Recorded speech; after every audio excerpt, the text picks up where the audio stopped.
Hello, সবাই আশা করি ভালো আছো। তো আমরা আজকে জানবো যে টিসিপি/আইপি আমরা প্রোটোকল বা টিসিপি/আইপি যে লেয়ারগুলো আমরা পড়েছিলাম, তো লেয়ারের মধ্যে কিছু প্রোটোকল সম্বন্ধে।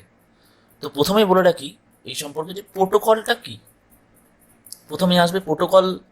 যদি কি আমার জানা না থাকে, তাহলে পরবর্তীকালে প্রোটোকল যে বিভিন্ন ধরনের প্রোটোকল হয় সেগুলো আমরা জানতে পারবো না বা তোমাদের বুঝতে অসুবিধা হবে। সেক্ষেত্রে প্রথমেই তোমাদেরকে বলে রাখি, প্রোটোকল হলো নিয়মের সমষ্টি। ওকে। তো এই নিয়মগুলো কোথায় ইমপ্লিমেন্ট হয় না, নেটওয়ার্কিং এর ক্ষেত্রে ইমপ্লিমেন্ট হয়।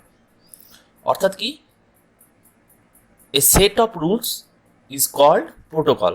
আমরা এই কথা কিন্তু বলতে পারি। তো আমরা সবচেয়ে উপরের লেয়ার থেকে আমরা নিচের লেয়ার অবধি আসবো, এক এক করে এক একটা লেয়ারে, এবং প্রোটোকলগুলো তাদের যে প্রোটোকল আছে তাদেরগুলো সম্বন্ধে জানতে জানতে কেমন। তো প্রথমেই জেনে নেব যে সবচেয়ে টিসিপি/আইপি সবচেয়ে উপরের লেয়ারের নাম কি না, অ্যাপ্লিকেশন লেয়ার। যদি তোমাদের টিসিপি/আইপি প্রোটোকল বা টিসিপি/আইপি লেয়ার সম্বন্ধে কোনো আইডিয়া না থাকে বা আইডিয়া স্পষ্ট হয়ে না থাকে, তাহলে আমার যে আগের ভিডিও টিসিপি/আইপি নিয়ে দেওয়া আছে সেই ভিডিওটা একবার দেখে নিতে পারো। আশা করি সহজেই বুঝে যাবে। কেমন? তো আমি অয়ন মুখার্জি, তুমি আছো টেকটক চ্যানেলে। চলো আজকে শুরু করি। প্রথম প্রোটোকল এইচটিটিপি প্রোটোকল, যেটি অ্যাপ্লিকেশন লেয়ারে থাকে। তো প্রথমে চলে আসি যে এইচটিটিপি। তার এইচটিটিপি কি? এইচটিটিপির ফুল ফর্ম হলো হাইপার টেক্সট ট্রান্সফার প্রোটোকল। তোমরা স্ক্রিনে দেখতে পাচ্ছ, আমি কিছু নোটস বা স্লাইড তোমাদের জন্য দিয়েছি। তোমরা এখন থেকে চাইলে পজ করে নোট ডাউন করে নিতে পারো। তো hyper text transfer protocol is the set of rules for transferring files. মানে কি, হাইপার টেক্সট ট্রান্সফার প্রোটোকল হলো একটা সেট অফ রুলস। যেহেতু এটা প্রোটোকল, সেহেতু সেট অফ রুলসের মধ্যেও পড়ছে। যে রুলসের মাধ্যমে বা যে প্রোটোকলের মাধ্যমে আমরা ফাইল ট্রান্সফার করতে পারি।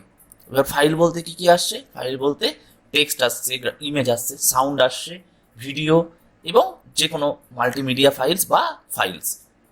কোথায় সেটা ট্রান্সফার করবে না, ইন্টারনেটে। ইন্টারনেটকে আমরা আরেকভাবে বলতে পারি ডাব্লিউ। এই ডাব্লিউ সঙ্গে সবাই কিন্তু পরিচিত। তো এই ডাব্লিউ কথার অর্থটা কি না, ওয়ার্ল্ড ওয়াইড ওয়েব। ওকে। অর্থাৎ কি, সারা বিশ্বে যে ওয়েবটা ছড়িয়ে আছে, ইন্টারনেট কি গোটা বিশ্বের ব্রহ্মাণ্ডে ছড়িয়ে আছে। তো ওয়ার্ল্ড ওয়াইড ওয়েব সেই জন্যই কিন্তু নাম। তো এই যে আমরা এইচটিটিপির মাধ্যমে তাহলে ডেটা ট্রান্সফার কোথায় করতে পারি না, গোটা ওয়ার্ল্ডে ট্রান্সফার করতে পারি। কিসের মাধ্যমে করতে পারি না, ওয়েবের মাধ্যমে করতে পারি।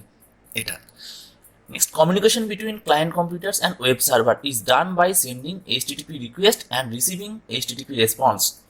এই যে যোগাযোগ, অর্থাৎ কি, নেটওয়ার্কের মধ্যে থাকা একটা কম্পিউটার থেকে আরেকটা কম্পিউটারে ডেটা ট্রান্সফার হচ্ছে বা ফাইল ট্রান্সফার হচ্ছে। তার মানে কি, আমরা প্রথমেই আমরা নিজেরা জানি যে কোনো কিছু যখন ক্লায়েন্ট থেকে সার্ভারে যায়, কি যায়, রিকোয়েস্ট যায়, তাহলে সার্ভার থেকে কি আসে, রেসপন্স আসে।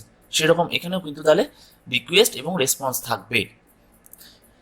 HTTP is an application layer protocol. HTTP অবশ্যই application layer protocol. Next, connectionless protocol. তার মানে এটা ভালো করে নোট ডাউন করবে, এইচটিটিপি হলো কানেকশনলেস প্রোটোকল।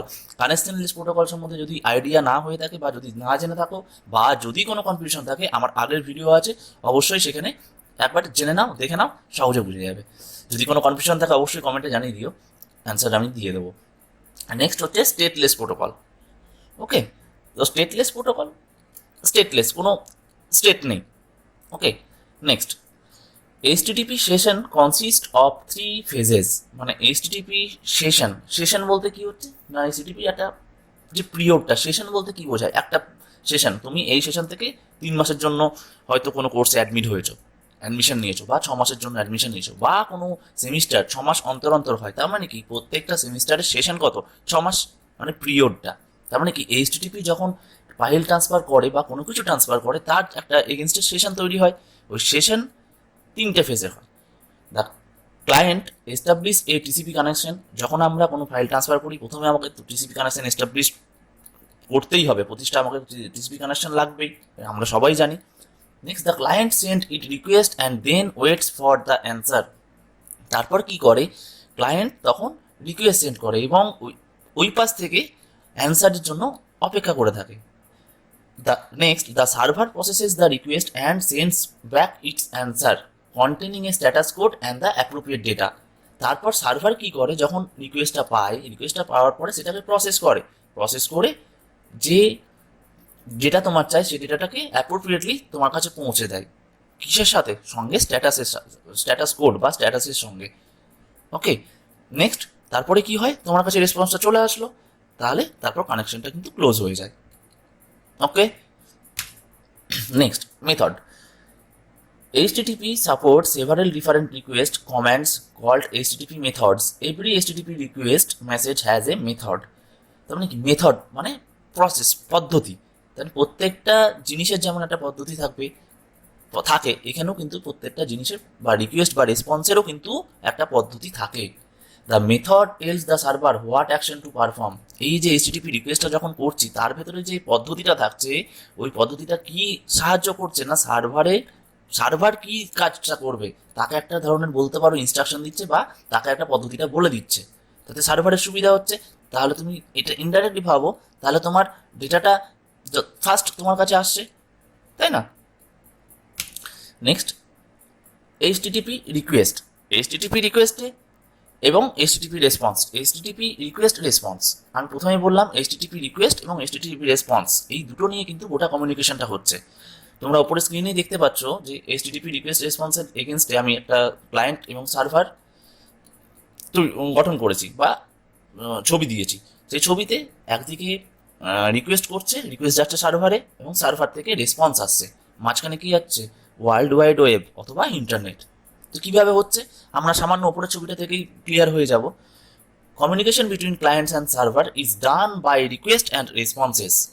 আমি আগেই বললাম যে আমরা কমিউনিকেশন কীভাবে কমপ্লিট হচ্ছে না, রিকোয়েস্ট এবং রেসপন্সের এগেনস্টে। তো এই রিকোয়েস্ট রেসপন্সটা আমি যে কোনোভাবে হলেই হবে না, সেটারও কিন্তু একটা প্রসেস বা পদ্ধতি আছে। সেই পদ্ধতিটা কি? যেমন ফার্স্ট কি হয়, a client sends an HTTP request to the web. Client অর্থাৎ তুমি, আমরা যখন কোনো কিছু খুঁজছি তো সেটা খোঁজার জন্য যখন কোনো কিছু সার্চ করি তো সেটা রিকোয়েস্ট বলা হচ্ছে। কোথায় রিকোয়েস্ট করছি? ইন্টারনেটে রিকোয়েস্ট করছি বা ওয়েবে রিকোয়েস্ট করছি, তাই না? Then and web server receives the request. তারপর রিকোয়েস্ট করার পর ইন্টারনেটের মাধ্যমে সেটা কোথায় যাচ্ছে না, সেটা ওয়েব সার্ভারে যাচ্ছে। Next the server runs an application to process the request. একটু আগেই বললাম তোমাকে আগের স্লাইডে যে সার্ভার সেটাকে প্রসেস করে। তো এইবার ওই যে রিকোয়েস্টটা পেলো সেটাকে প্রসেস করছে। কে প্রসেস করছে না? সার্ভার প্রসেস করছে। Next the server Returns an HTTP response to the browser বা টু দ্য ক্লায়েন্ট। তার মানে কি, সার্ভার তারপরে কি করছে, প্রসেস করার পরে তোমার যে ওই যে রিকোয়েস্ট করেছিলে তার এগেনস্টে যেটা রেসপন্স বা তুমি বলতে পারো সার্ভারের যে আউটপুট তোমাকে পাঠিয়ে দিচ্ছে। Then the client receives the response. তারপর ক্লায়েন্ট তোমার যে তুমি যেটা চেয়েছিলে সেটার রেসপন্সটা তুমি পেয়ে যাচ্ছ। তোমাদের এই প্রসঙ্গে একটা জিনিস বলে রাখি, তোমাদের মাথায় হয়তো কোশ্চেন আসতে পারে যে আমরা তাহলে রিকোয়েস্ট করছি কিসের মাধ্যমে বা কোন পদ্ধতিটাকে আমরা যখন ইউজ করছি কোন পদ্ধতিটাকে আমরা বলতে পারি যে এটা আমার HTTP রিকোয়েস্ট হচ্ছে বা HTTP রিকোয়েস্ট কিসের মাধ্যমে করছি। সেটা সহজ, সিম্পল, তোমরা সবাই জানো, সেটা হচ্ছে ব্রাউজার। অর্থাৎ কি, গুগল ক্রোম, ফায়ারফক্স এইগুলোর মাধ্যমে আমরা তো কোনো কিছু সার্চ করি বা কোনো কিছু রিকোয়েস্ট করি, তো সেটা হচ্ছে ব্রাউজার। কেমন? চলো, আশা করি ভালো লাগছে। নেক্সট স্লাইড চলো। এবার সামনে দেখতে পাচ্ছ দ্য HTTP রিকোয়েস্ট সার্কেল মানে কি? একটা কমপ্লিট বৃত্ত। HTTP রিকোয়েস্ট রেসপন্স সার্কেল তৈরি হচ্ছে। আগের স্লাইডেই আমরা দেখতে পেলাম যে একটা রিকোয়েস্ট যাচ্ছে সার্ভার থেকে রেসপন্স আসছে, তাহলে একটা সার্কেল তৈরি হচ্ছে। তো সার্কেল তৈরি হওয়ার পরে এই সার্কেলটা কীভাবে হচ্ছে? এ typical HTTP request response circle, the browser request an HTML page, the server Returns an HTML file. Browser HTML page request করছে এবং সার্ভার কি করছে, তার এগেনস্টে HTML ফাইল রিটার্ন করছে। HTML হচ্ছে হাইপার টেক্সট মার্কআপ ল্যাঙ্গুয়েজ। এটা একটি ওয়েবের ভাষা বলতে পারো। আমরা কম্পিউটার যেহেতু 0-1 অর্থাৎ বাইনারি বোঝে, সেরকম ইন্টারনেটের বা ওয়েবের ক্ষেত্রে কিন্তু আমাদের নর্মাল ইংরেজি বা নর্মাল টেক্সট কিন্তু বোঝে না। নর্মাল টেক্সট একটা অন্য ল্যাঙ্গুয়েজের মাধ্যমে, সাপোর্টিভ ল্যাঙ্গুয়েজের মাধ্যমে দেওয়া হয়, সেটা হচ্ছে HTML অর্থাৎ hyper text markup language. The browser request a style sheet, the server returns a CSS file. Browser কি করে, একটা স্টাইল শিট, অর্থাৎ স্টাইল শিটটা কি দিয়ে গঠিত, ওই এইচটিএমএল এরই কমপ্লেক্স প্রোগ্রাম, আরও উন্নত প্রোগ্রাম বলতে পারো স্টাইল শিট বা সিএসএস, সেটার মাধ্যমে কিন্তু রিটার্ন করে। The browser request and image, যদি কোনো ইমেজ যদি ব্রাউজার থেকে তুমি সার্চ করো, দেন সার্ভার রিটার্নস দ্যাট ইমেজ, সেই সার্ভারটা কিন্তু সেই ইমেজটাই তোমাকে রিটার্ন করবে। মেসেজ, এবার যে মেসেজটা, the message format consist of the three following item. এবার আমরা যখন কোনো মেসেজ বা কোনো রিকোয়েস্ট যখন দিচ্ছি, তখন কিন্তু ওই যে এক একটা মেসেজ বা এক একটা রিকোয়েস্ট তিনটে জিনিস নিয়ে গঠিত হয়। একটা হচ্ছে স্টার্ট লাইন, একটা হচ্ছে হিডার ফিল্ড, এবং একটা হচ্ছে মেসেজ বডি। ওকে, এখানে দেখো এইচটিটিপি এবং ভার্সেস এইচটিটিপিএস। এইচটিটিপি কথাটার full form hyper text transfer protocol, আর এখানে hyper text transfer protocol secure. অর্থাৎ কি, একটাতে সিকিউরিটি বেশি, একটা সিকিউরিটি কম। অর্থাৎ তোমরা সামনে দেখতে পাচ্ছ স্লাইডে, ওপরেরটা আমি যেটা লিখেছি বা যেটা এঁকেছি সেটা হচ্ছে এইচটিটিপি, নিচেরটা এইচটিটিপিএস। এখানে কি হচ্ছে না, উইদাউট পাসওয়ার্ড এনক্রিপশন ওপরে এইচটিটিপিতে, তাহলে কি পাসওয়ার্ডকে কোনো রকম লুকোচুরি করা হচ্ছে না বা কোনো রকম অন্য ওয়ার্ডিংয়ে চেঞ্জ করা যাচ্ছে না। অর্থাৎ কি, মাঝখানে যদি কেউ তোমার চাই ডেটাটাকে নিতে পারে এবং দেখতেও পারে অ্যাজ ইট ইজ। যদি 123 হিসেবে পাঠাচ্ছ 123 হিসেবেই, কিন্তু এইচটিটিপিএস এর ক্ষেত্রে যদি কোনো ডেটা পাঠাও তুমি 123, ওটা কিন্তু এনক্রিপশন হয়ে যায়, অর্থাৎ ডেটাটার স্ট্রাকচারটা চেঞ্জ হয়ে যায়। 123 শুধু 123 হিসেবে যাবে না, ওর সঙ্গে আরও অ্যাড অন হিসেবে আরও কিছু অ্যাড হয়ে যাবে। তাহলে কি, মাঝখান থেকে যদি কোনো কেউ, অর্থাৎ হ্যাকাররা কোনো ডেটা চুরি করারও চেষ্টা করে, চুরি করলেও সেটা কিন্তু বুঝতে পারবে না। তাহলে এইচটিটিপিএস এর সিকিউরিটি বেশি। এবং next, world wide web. World wide web একটু আগে বললাম, সেটা হচ্ছে ইন্টারনেট। আমরা সবসময় ইউআরএল এর ক্ষেত্রে ডাব্লিউ কিন্তু এফেক্টিভ, অর্থাৎ এই ডাব্লিউ যদি না থাকতো আমরা ইন্টারনেটকে অ্যাক্সেস করতে পারতাম না। এবার ইউআরএল কি, ইউনিফর্ম রিসোর্স লোকেটার। ওকে, ইউনিফর্ম রিসোর্স লোকেটার বলতে, আর আমরা যে ওয়েবসাইটটা লিখি www.facebook.com, তো সেটার একটা গোটাটাই একটা ইউআরএল। ওকে, ওটা একটাই নাম হয়, অর্থাৎ facebook.com খুললে কিন্তু facebook.com একটাই পাবে, দুটো কিন্তু পাবে না। Okay, what is world wide web? The world wide web is way of exchanging information between computers on the internet. তার মানে কি, ইন্টারনেটের মাধ্যমে কম্পিউটারের ইনফরমেশন এক্সচেঞ্জ করার তাকে বলা হচ্ছে world wide web. The world wide web is the network of pages of image, text and sounds on the internet which can be viewed using browser software. মানে এই কে আমরা কি বললাম, ইন্টারনেটকে আমরা ইউজ করতে পারি বা অ্যাক্সেস করতে পারি ব্রাউজারের মাধ্যমে। সুতরাং এই কেও কিন্তু মাধ্যমে যাই আমরা সার্চ করবো না কেন, এই ব্রাউজারের মাধ্যমে কিন্তু পাবো। তো ব্রাউজার কি, ব্রাউজার হলো একটা অ্যাপ্লিকেশন সফটওয়্যার যেটার মাধ্যমে আমরা ইন্টারনেটকে অ্যাক্সেস করতে পারি। Okay, the world wide web or web consists of a worldwide collection of electronic documents. Electronic document বলতে আমরা ওয়েব পেজকে বলি। ওয়েব পেজ কোনটা, আমরা যেটাই আমরা সামনে দেখি, অর্থাৎ তুমি কোনো চাকরির কোনো ফর্ম ফিল আপ করছো, সেটা কিন্তু একটা ওয়েব পেজ। তুমি একটা কোথাও রেজিস্ট্রেশন করছো, সেটা একটা ওয়েব পেজ। তুমি যাই দেখছো ইন্টারনেটের ক্ষেত্রে তোমার ব্রাউজারে, সেটাই কিন্তু একটা web page. A website is a collection of related web pages and associate item. Web page অর্থাৎ তুমি একটা কোনো ওয়েবসাইটে ঢুকেছো, ওয়েবসাইটে ঢুকে তার এগেনস্টে অনেকগুলো মেনু থাকবে, হোম মেনু থাকবে, অ্যাবাউট আস থাকবে, কেরিয়ার্স থাকবে, কন্ট্যাক্ট থাকবে, প্রত্যেকটাই কিন্তু একে অপরের সঙ্গে রিলেটেড। অর্থাৎ তুমি যদি হোমে আছো, অ্যাবাউট আসে ক্লিক করো, সেই ওয়েবসাইটেই বা সেই ওয়েবেই থাকলে, সেই ইউআরএলেই থাকলে কিন্তু তার অন্য পেজে চলে গেলে, তাই না? তাহলে কি একে অপরের সঙ্গে সম্পর্কযুক্ত, একে অপরের সঙ্গে লিঙ্ক আছে বলেই একই ওয়েবসাইটে থাকাকালীন তুমি অন্য মেনুতে যেতে পারছো। ওকে, হিস্ট্রি। সামনে তাকে দেখতে পাচ্ছ, তার নাম হলো টিম বার্নার্স-লি। এটি আবিষ্কার, ইনি হচ্ছে ডাব্লিউ বা এইচটিটিপি সসটা ইনভেন্টেড করেছিলেন কে 1989 থেকে 90 সালের মধ্যে। পাবলিশ হয়েছিল 1992 সালে। এবং তখন যে ল্যাঙ্গুয়েজটা ইউজ হতো সেটি হচ্ছে এইচটিএমএল ল্যাঙ্গুয়েজ। তখন থেকেই এইচটিএমএল ল্যাঙ্গুয়েজ কিন্তু আসে। কম্পোনেন্টসের স্ট্রাকচারাল কম্পোনেন্টস আছে, সিমেন্টিং কম্পোনেন্টস আছে। স্ট্রাকচারাল কম্পোনেন্ট ব্রাউজার, সার্ভার, ক্যাচে এবং ইন্টারনেট। অর্থাৎ কি, এগুলো লাগবেই। স্ট্রাকচারাল কম্পোনেন্ট বলতে একটা ফিজিক্যাল এক্সিস্টেন্স থাকবে যার মাধ্যমে আমরা অ্যাক্সেস করতে পারবো, এবং ওই পাশে যার থেকে অ্যাক্সেসটা নেব সেই পাশেও থাকবে। অর্থাৎ ক্লায়েন্টের দিকে থাকতে হবে, সার্ভারের দিকেও যা যা আছে সেগুলো গোটাটা মিলিয়ে হচ্ছে স্ট্রাকচারাল কম্পোনেন্ট। অর্থাৎ ক্লায়েন্টের দিকে ক্লায়েন্ট থাকতে পারে অথবা ব্রাউজার থাকতে পারে, ও পাশে কি থাকতে পারে, সার্ভার থাকতে পারে, ক্যাচে থাকতে পারে, ইন্টারনেট থাকতে পারে। ক্যাচে বলতে কি, ব্যাকআপ মেমোরি বলতে পারবো, small amount of memory which help us to access internet. Okay, next semantic components.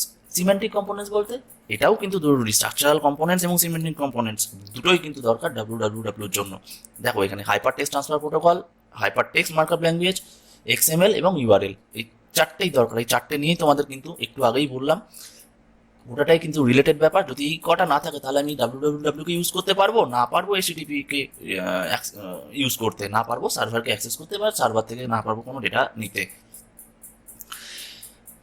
The fundamental concept of www, the hypertext concept. Hypertext is the text which contains links to other text.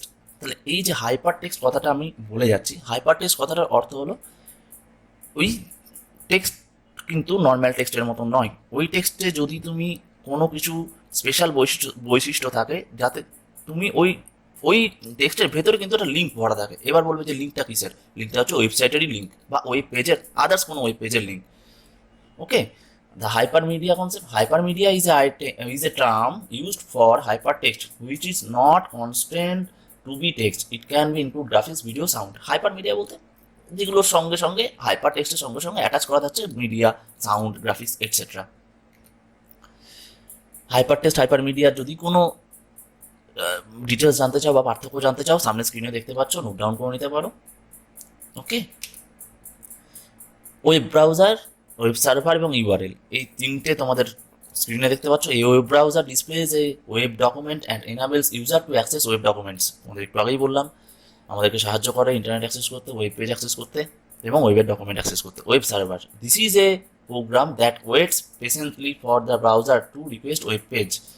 এটা কি করে? Web server আমাদের serve করে, তাই জন্য তো server নাম। তাহলে কি সার্ভ করে? ওয়েব পেজে সার্ভ করে। এবং কি হিসাবে সার্ভ করে? না, রিকোয়েস্টের এগেনস্টে, রিকোয়েস্ট যেরকম আসবে সেই তার এগেনস্টে, সেই পরিপ্রেক্ষিতে কিন্তু সার্ভ করে। ইউআরএল কি? Uniform resource locator. This are the web addresses, মানে ওয়েব অ্যাড্রেস, ওই যে ওই বললাম web address, www.facebook.com, this is web address. Okay, এটা অ্যাড্রেসিং সিস্টেম ইউজ করতে সুবিধা, মানে কাজে লাগে। এখানে দিতে হচ্ছে দ্য ব্রাউজার সেন্ড ইউআরএল, এখান থেকে ক্লায়েন্ট থেকে সার্ভারে যাচ্ছে, the server send a HTML page. Okay, আগের কনসেপ্ট, আগেরগুলো যদি তুমি ঠিকঠাক শুনে এসেছো তাহলে এটা সামনে তোমার যে স্লাইডটা সেটা বুঝতে তোমাদের অসুবিধা হবে না। এখানে কি না, ওয়েব ব্রাউজার যেগুলো আছে, Google Chrome, Firefox etcetera, UC browser, Safari, নানান রকম আছে। তো তোমরা ডান দিকে দেখো আমি একটা করেছি, ক্রোমের জন্য হচ্ছে সবুজ চিহ্ন, অপেরার জন্য লাল চিহ্ন, ইউসি ব্রাউজার এটসেট্রা এটসেট্রা। তো গোটা ওয়ার্ল্ডে দেখিয়েছি কোনটা পপুলার বেশি। তো তোমরা দেখতেই পাচ্ছ ক্রোম বেশি ফেমাস। ক্রোম কে তৈরি করেছে বলো তো দেখি, নিচে কমেন্টে জানাও কে তৈরি করেছে ক্রোম। ওকে,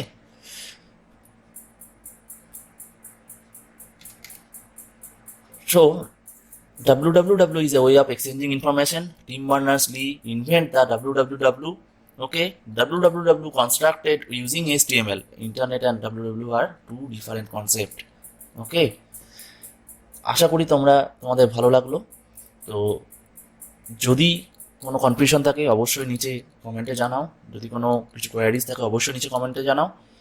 আর যদি পারো আমাদের যে স্লাইডগুলো তোমাদের জন্য দিচ্ছি সেগুলোর নোট ডাউন যদি করতে পারো, হয়তো তোমাদের ভবিষ্যতে কাজে লাগতে পারে বা তোমাদের শিখতে সুবিধা হবে। কেমন লাগছে আমার এই টেকনিক্যাল টিউটোরিয়ালগুলো? আশা করছি ভালো লাগছে, আশা করছি ভালো লাগাতে পারছি, আশা করছি ভালো করে বোঝাতে পারছি। যদি এরপরেও কনফিউশন থাকে নিচে কমেন্টে জানাবে, অবশ্যই তোমাদেরকে হেল্প করার চেষ্টা করবো যতটা সম্ভব। ভিডিওটাকে যদি ভালো লেগে থাকে লাইক করো, শেয়ার করো বন্ধুদের সাথে, তারা যাতে শিখতেই পাই তোমার সঙ্গে সঙ্গে। যদি না বুঝতে পারে তোমরা তাকে বোঝাও, তাতে তোমারও সুবিধা হবে, তোমারও একটু একবার রিভিশন হয়ে যাবে। আর অবশ্যই চ্যানেলটাকে সাবস্ক্রাইব করো, সঙ্গে থাকো। আবার দেখা হবে নেক্সট ভিডিওতে। ওকে, বাই।